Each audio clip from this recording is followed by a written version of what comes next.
May improvement po kayo. Nay! Ito kayo, Nay. Dito ka, Nay. Abit pa ka, andyan ka palagi. Ngayon.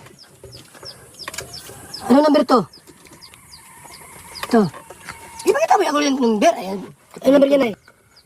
1 po. Ayan, ganyan. Ito. Ano number yan? 3. Ito? Tumuturo ka sa anak mo.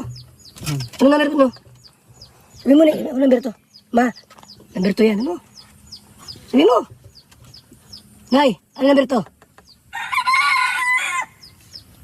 Wala. Maluyang na ng araw. Kaya nga po, pag ganito mayroong pagsusulit, may digdig. Ano po? Kasi mamaya, mabili ka na ng suka. Mali ang sukli. Number to, 1, 2.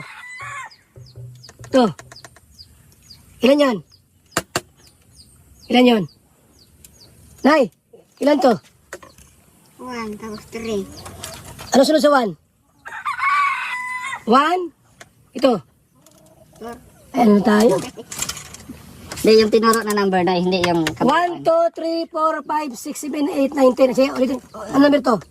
1. To. To. 3 po. Hindi. Ano sunod sa number 1? 1? Anong next? Ano sunod?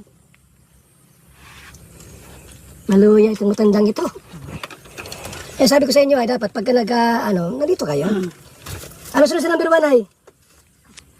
To. Ano? Ano to? To. 1 na po. Ito. Ito. Yan. Mag-voice out. Nakuha mo din. Ha? Si Chris, dapat ito ay hindi para sa amin ha, para sa inyo. Kasi baka kung dumating yung panahon, magkahiwalay tayo, si nanay, siyempre matanda na, mawala na sa lupa. Ang maiwan kayo na lang. Eh pag di kayo maalam magbasa at mag-compute, paano na ang buhay natin? So mahalaga ito, ngayon, may improvement na. Ate, palakpakan na yung mga sarili. Palakpakan! Palakpakan kayo! Palakpak! Ito, sino ito? Mr. J? Si Chris. Ano na ito?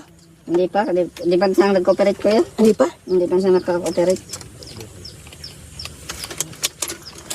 Lagi niyong isipin ay kayong mga bata ay hindi ito para sa amin. Ito ay para sa inyo. Eh, kami nagtsaga na pumunta rito. Ano? Nagtiis, nagtsaga sa init ng araw. Umulan, mainit. Nandito kami para turuan namin kayo. So, kailangan namin ng inyong kooperasyon. Kooperasyon. Ano sa English yon? Kooperasyon. Yun, English yun. Ha? So, yan lang muna natin ituro sa inyo. About mathematics. Unti-unti lang siguro. 1 to 10 lang muna. Sa next Saturday po, 11 to 20 naman na tayo. Ano po? So, okay na?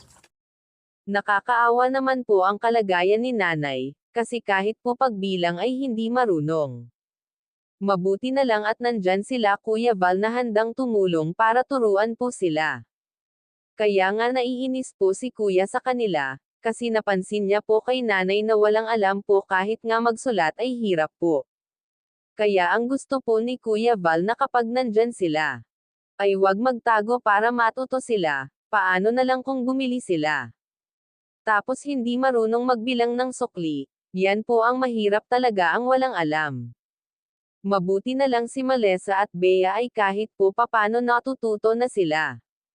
Sa pagsulat, pagbasa at pagbilang, mabuti na lang at natulungan agad sila para makapag-aral po ulit. Tingnan po natin si Chris, kagaya sa nanay niya na walang alam, pati na rin po ang bunsong kapatid na lalaki ganon din po pala no read no write din. Kawawa po ang mga bata, lalaki sila na walang alam, kaya nga kapag nagtuturo sila Kuya Val ay makinig sila, at humarap para kahit papano po may matutunan sila, kasi ang lahat ng ginagawa po nila kay Val ay para po sa kanila, kaya dapat sila mismo tulungan nila mga sarili nila kasi nakakahiya po.